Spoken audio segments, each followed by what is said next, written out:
Few franchises in the NBA are as closely tied as the Thunder and Clippers. When the two teams play, as they will this week in Oklahoma City, the on-court connections are clear. The Clippers feature James Harden, Paul George, Russell Westbrook, all former Thunder stars. And current Oklahoma City star Shai Gilgeous-Alexander played a supporting role as a Clippers rookie.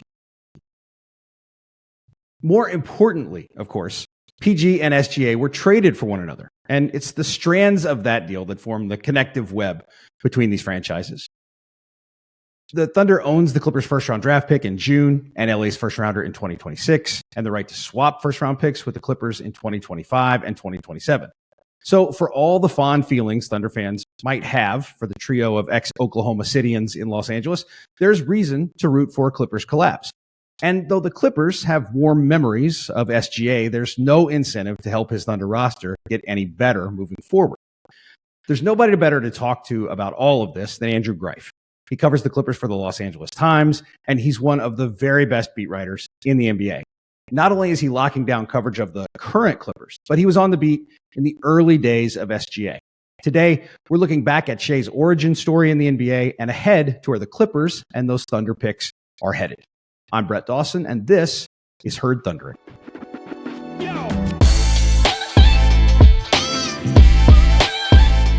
Before we get started, thanks to these sponsors for supporting our show: MidFirst Bank, the National Cowboy and Western Heritage Museum, Fire Lake Casino, and your Oklahoma Ford dealers. Drive into your best in Oklahoma Ford dealers today for the best deals on Ford's full lineup of trucks and SUVs. Ford is the best in Oklahoma. All right, so let's bring in Andrew Greif. Andrew, welcome. Thank you. I see that Southern California sunshine sort of out your window. Yeah, it's pretty nice to be. I mean, I came from Oregon, where it's right now. I looked at the forecast. It's typical gray, never above 50. So here, I think the low is about 50. So I will take it every single day. Yeah, it's when I lived in LA, the one thing like this time of year bummed me out just a little. I was looking back at some pictures the other day of like lamp posts on Manhattan Beach with like the wreaths on them and the beaches in the background, and it's like 72, and you're kind of like, this doesn't really feel like Christmas to me, but other than that, pretty great. Yeah. We were just on a little island with like a boat parade the other day. My son was in shorts, and I was like, this is something I didn't grow up with. We will take it. Yeah, a little different. So Andrew, we got a lot to talk about, and I want to kind of jump into it. And I feel like it's kind of fun. I feel like you have had 3 seasons already within this NBA season that you've covered. You had, are they going to get James Harden season? And then you had, maybe they're actually bad with James Harden season, and now you're smack into like maybe they're actually awesome with James Harden. So I wonder just kind of what the season has been like to this point covering these guys. Yeah, I mean, training camp was everyone knew that the James Harden trade was kind of looming over things, and team officials even in like August were thinking they might be able to get him in a trade right before training camp. Then that didn't happen.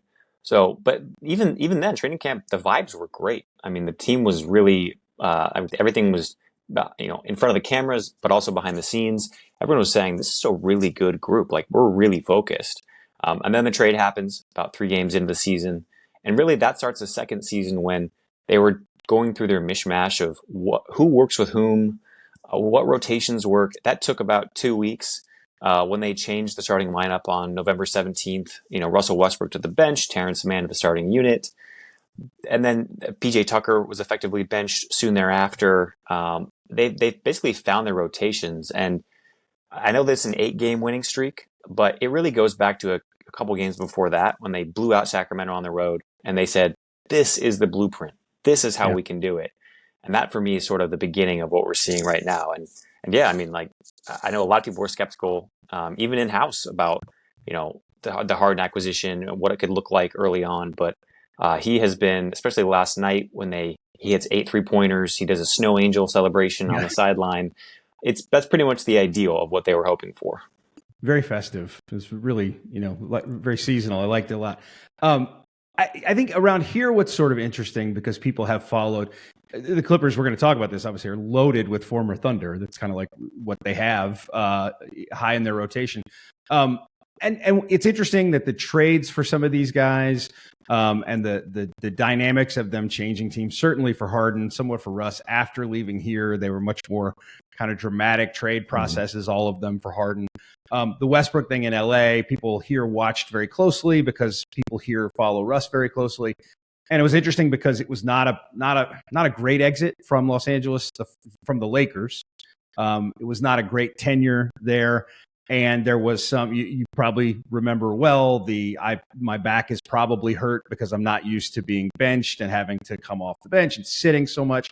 And so I think there was great interest in how Russ was going to take this part of, because the very logical thing was to sit Russ, that he didn't work in that starting lineup. And it seems from the outside to have gone pretty well. Can you give us any insight into how true that is when, as you talk about, when the cameras are off? Yeah. I mean, Russell was very frustrated by going to the bench. I think that it was not something that he would have drawn up necessarily, but he has, and we saw it last night when in Indiana, when Harden is going off and Russ is doing his cooking celebration that we haven't seen for years. I think that he's sort of come to a place of acceptance, and that right now it is about a bigger thing than just where his minutes are. I think that he's been extremely effective sort of in these smaller doses than we've seen before. And I think for me, it's a callback to last season when he joined the Clippers at midseason, and they effectively told him, look, we're so glad you're here. We love you here. We've, so many players, and Coach Ty Lue lobbied for him to be signed. But then when they got here, he said, well, we really need you to play inside some parameters, like early shot clock. Please don't take pull-up jump shots. Please be more careful with the ball. And he played very well. I mean, he helped them stay competitive in the first round series against Phoenix, even after Kawhi was injured. And obviously they didn't have Paul George in that series. That's why he came back, because he felt really loved and trusted here and wanted, and places like the Lakers where he did not feel any of that. So having Harden come in and sort of usurp him in his role obviously was a sting. But I think what we're seeing now is, as things, winning cures everything. I think you're seeing the parts start to understand their roles and their pieces. And there's really no longer any questions about, well, what am I? Last year I was a starting point guard. This year I'm sort of this bench, but maybe I close, but maybe I don't play a whole quarter. I think everyone knows their role now. And that's why the Clippers make that trade on Halloween instead of by midseason, when you're trying to do that process with 20 games left. It's a nightmare. They were betting that they could get those kinks out in November, and that's what's happened. How much concern was there internally, if about Russ and about him just accepting it, and how it would look if he didn't? Yeah, I think there was, obviously, you're dealing with 4 future Hall of Famers. I think there's a lot of concern about how, not just Russ, but how everyone was sort of feeling themselves out and walking on eggshells for much of November. I remember there was a game in Dallas. They'd lost their third straight with Harden in the lineup, and talking with Kawhi and Harden after the game about how I sort of said to them, like, this is really strange for you, because for the last decade of your careers, and these are separate conversations, you have known exactly what your role is on this team. Mm-hmm. You have known, every team you go to, you know exactly what your role is. You're going to be the guy, option number one. And they said, yeah. And now we're sort of trying to figure out, where do we stand, not just game by game, but possession by possession sometimes. So that was a huge process. I think everyone was walking on eggshells to see how Kawhi, how Paul George, how Harden would deal. With Russ, it was no different. You want him to be his most productive self. And you really saw that last year when it was feeling like there was an inclusion with the Clippers that really sparked that for him. Feeling like, again, he was wanted there. I think the key for Russ has been showing them that he's still wanted. Absolutely. But it has to be in a different role. It just has to be. Mm-hmm. And it was about a week ago now that Ty Lue basically separated Westbrook's minutes from Harden's entirely. First game, and really the only game that he's done that, where he's just one is sub for the other. They have never overlapped for even a second on the court. It really worked. They basically overlap extremely minimal, maybe 4 or 5 minutes per game now, and it's worked. So I think Russ has even said publicly that this is not necessarily what he imagined, but that he's going along with it, and maybe that's maturity. Maybe that's the last situation not turning out well for him. It's that perspective, but as we talk now in mid-December, it's working. Right. It's so interesting to me because I don't know. You're close to the Clippers. You're around them every day in the way that I'm around the Thunder every day, and we're around these fan bases. And for the Thunder fan base, there's obviously this great incentive to want the Clippers to fail. There's a little bit of conflict because Russ is still a beloved figure here. Paul George, a little less so. James Harden, probably a little less so if you go down the, in the pecking order of Thunder favorites. But Thunder fans are very incentivized to want the Clippers to fail because of the draft pick situation, because they've got 2 picks and 2 swaps coming up. And so, there's always a little scoreboard watching. There's a little standings watching. There were some good feelings when the Clippers were struggling. There's some less good feelings now. And I don't know, like on a day-to-day basis, are the Thunder, is that connection one way? Is there any thought about the way those 2 teams are connected out in Los Angeles? Well, only in the sense that you look at what Shai has done in Oklahoma City, and it's obviously the path not taken. Doc Rivers even mentioned this on a recent podcast. I think I heard it was the Bill Simmons podcast, where he was asked straight up, did you try to convince Kawhi that Shai could be your number 2? We don't need Paul. And, as Doc told it, that he said that, yeah, we sort of tried that route, but he didn't take it because it was the question of, well, how long will it take to have him turn into this kind of guy, have this confidence come true in who he could be. So I think that's really the only, thought about the OKC side of things. It's just, and it's not even really, I think, like a despair about, about Shai and could we have taken him? There's some of that, but I think it's almost like a pride, like the fans, at least that I see, this small slice of fandom. It's almost like that was our guy, and we're so happy to see him thriving. And we saw it during the first round upset, the records-setting comeback against the Warriors when Shai was brilliant, and sort of you saw the seeds of what it could be. He was an All-NBA rookie. So I think it's more of like we're so happy he's found a good home type of attitude around Shai, more so. Wow, we royally screwed this up by sending out all these picks. Right.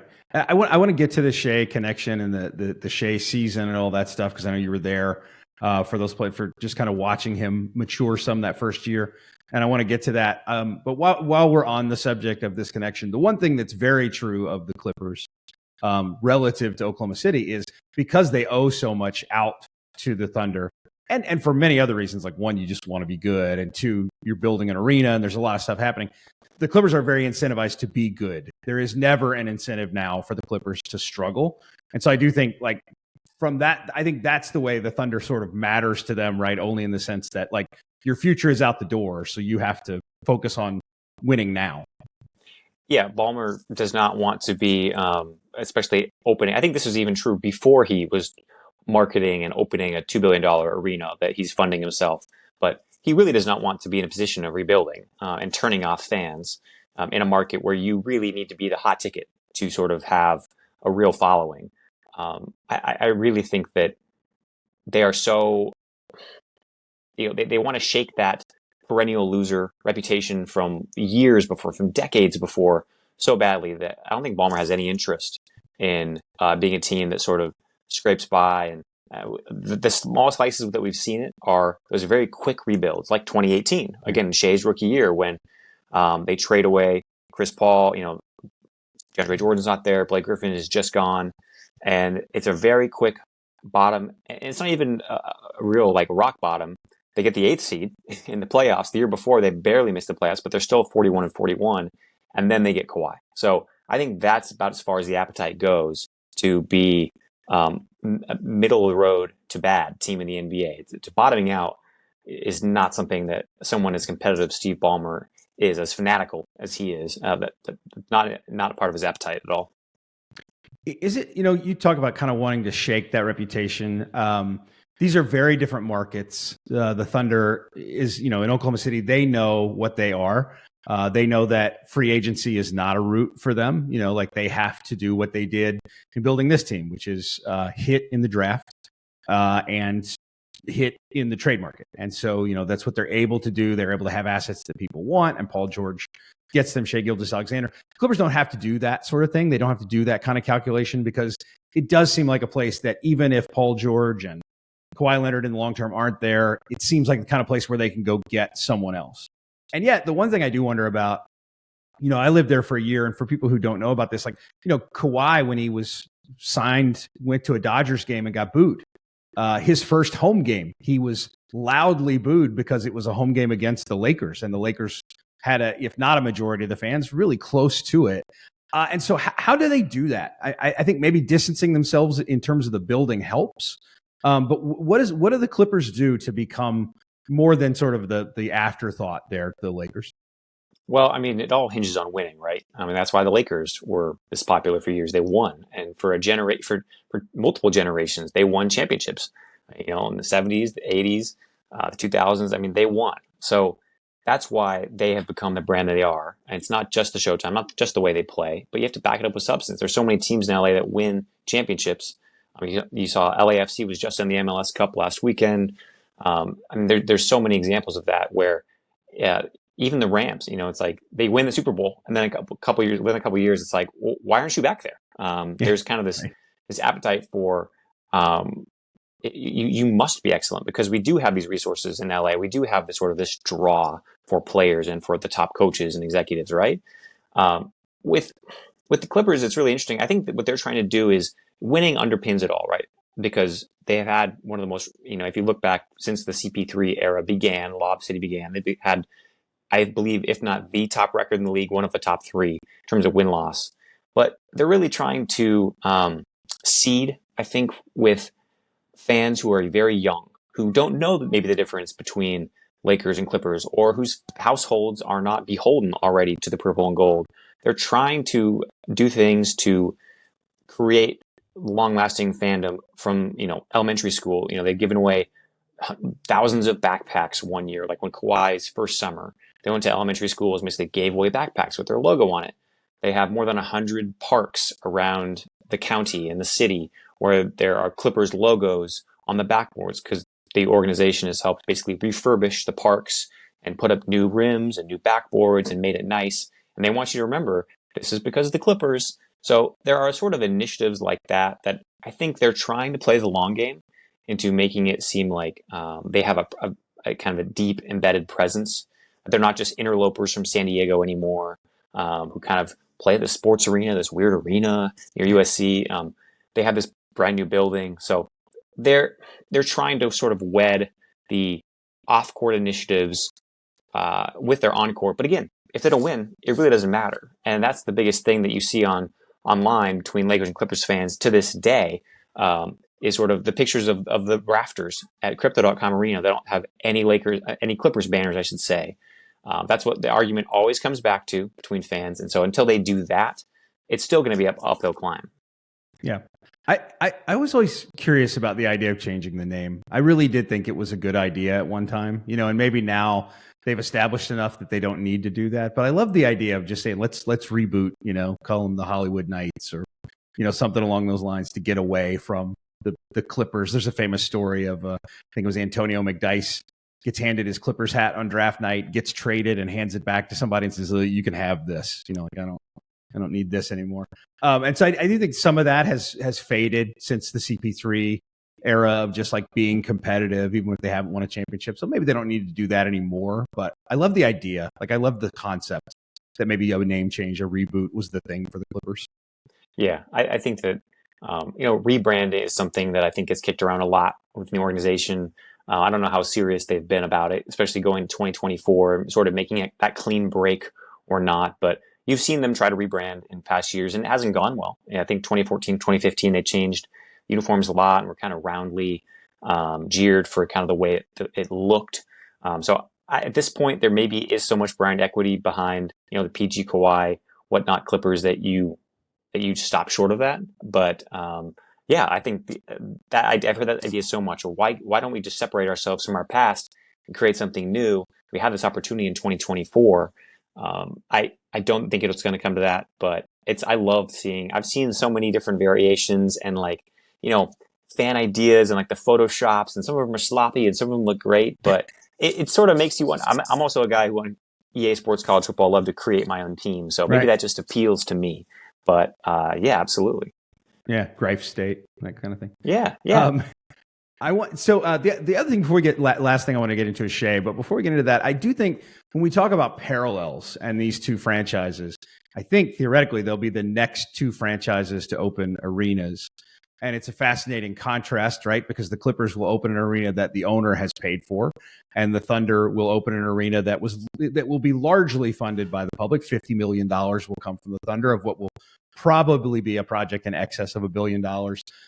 What's the level of was there any chance that the Clippers could get public money to build a building if they wanted to in Los Angeles? I guess is my first question. No, I don't. I think this is Ballmer all the way.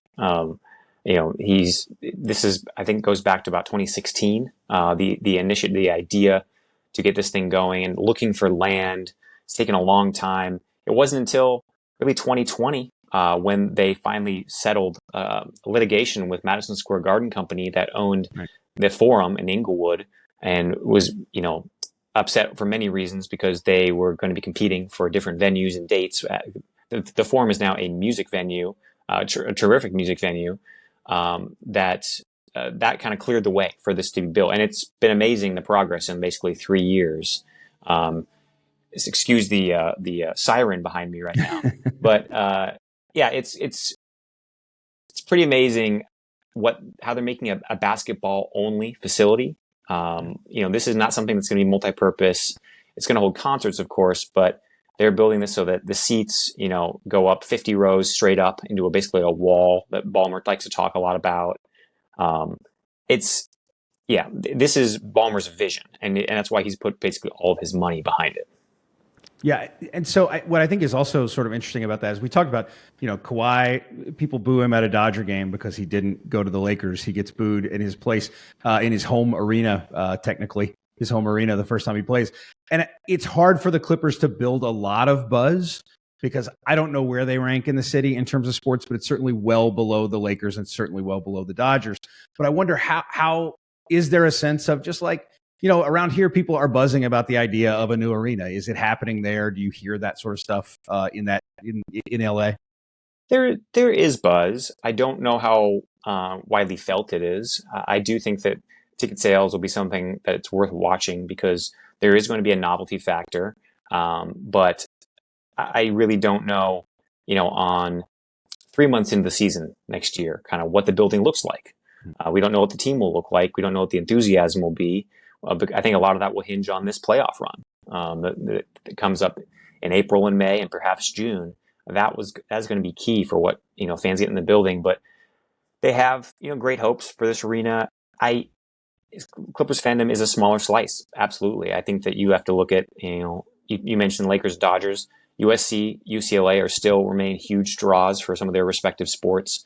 And then there are so many other teams in this area that I think most teams, it's a meritocracy where that kind of fourth or fifth spot of whatever the team of the moment is really comes down to, are you winning? Are you creating that buzz? Right now the Clippers are, but we don't know that's going to be like past opening night. And so I don't think it's guaranteed to think that every night's going to be a sellout because we just don't know right now what the ticket sales are like. They're obviously very happy with how season ticket renewals have gone. Took a tour with the building recently, and there was some excitement from the team officials about the amount to which people who already have season tickets are transferred over to the new building. But there's still a lot of work to be done there. Right. So I do want to talk about Shai before we go. And I don't want to ask you, like, did you see Shai becoming an MVP candidate? It's an absurd question based on what you saw there. But I wonder first, just like, what was your initial what was your initial thought watching him play? The same thing I see now, where he just has this innate ability to never get sped up beyond whatever pace he wants to play at. He is, and this is something that you heard from Sam Cassell, who was a Clippers assistant, who really worked with him a lot his first year. And Doc, obviously being a former point guard too, had an appreciation of this, of how almost preternatural it was to be a young guy when you're having all these things thrown at you. You have, opponents like Pat Bev in practice, who's trying to just get under your skin, and you just stay, pretty calm, pretty cool. That was something that stood out to people at the time who know basketball far beyond my knowledge level of the game. They just thought, like, this guy just doesn't get rattled. And so if that's your baseline, that you can kind of keep your head about you in pretty much most environments, including Oracle Arena during the KD Warrior era and leading, I believe, a 31-point comeback. I mean, that's when people started to think, we is this guy untouchable? Like, do we need to make him untouchable in trade talks? Obviously, that was never the case. But I think, yeah, you could never see him being what he is right now. But I think that it's fair to think, if I go back, I don't think it's self-aggrandizing to say that I saw him as sort of could be an all NBA player.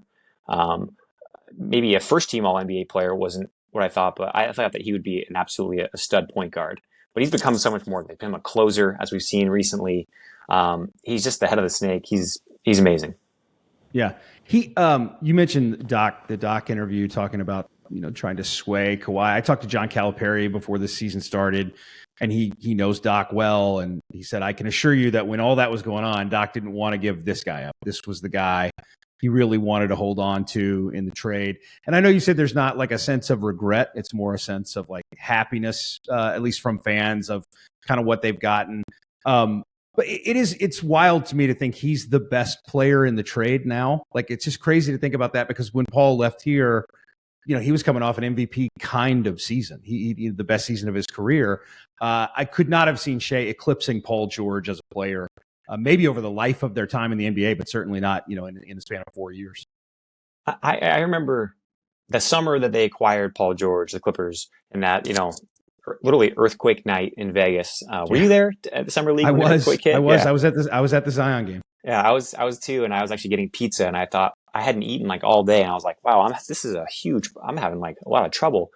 Like, I felt awful, and then I was like, wait, though the building is shaking, it's not me. Like, but I remember like a month later talking just to people within the organization of the Clippers, just sort of checking in during the off season, and there were a couple conversations. I remember starting with this baseline assumption of, the last month must have been just like toasting champagne. You must feel awesome. And there was this tone of, no. They're like, I feel awful. And I was like, what do you mean? And there was this, basically it was, we had to give up Shai. Yeah. I mean, they were obviously thrilled that they could pull off the trade that they did, but there was still, even in that moment of, you think, peak honeymoon of a trade like that, really a franchise altering trade, that there was still this sort of like, oh man, but the cost, we don't know what Shai's going to be, but we really loved him. So there is, again, I think by now there's enough distance where it's just, it's a trade that you had to make, because most likely Kawhi was not coming if it hadn't happened. So you accept it and you move on. I think pretty much everyone's done that, but it was not something that happened without people feeling like they'd really let go of a generational player in Shai. Yeah. To me, I don't think there's that's a trade where it's hard to say like one team won the trade, because as you said, the Clippers had to think of it. They had to frame it in their own minds as we're giving up this great young player to get these two players in their primes. But I do wonder from a Clippers perspective, not from a necessarily winning or losing the trade thing, but this year is really important to the legacy of that trade and the legacy of those players. What happens contractually with those guys moving forward? In that context, just in the context of having given up this great young player and acquiring those two guys and not really having had it pay off to the degree you want it to, I just wonder how important is this year? What's this mean? Especially, you push in on Harden. Yeah, I mean, with Kawhi Leonard and Paul George, both free agents at the end of this year, they are extension eligible right now until June, basically until the last day of the calendar, the NBA calendar in late June. So they can be extended at any point. And they still can opt into next year's player extension, player option for next year. But if they don't reach an extension, obviously it makes most sense for them to hit the market, see what's out there, get more long-term security.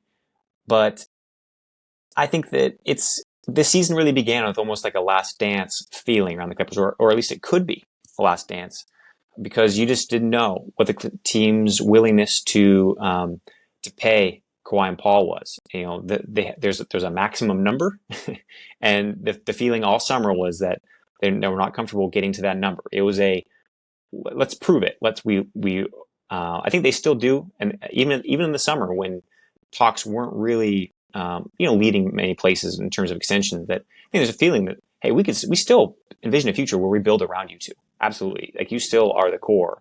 But I think there is a feeling that we want to see it happen. We want to see us become a contending team again. We want to see you stay stay durable and to be difference makers in terms of winning before, an agreement is met. So it is an extremely important season. Paul and Kawhi both want to stay here. They're LA guys.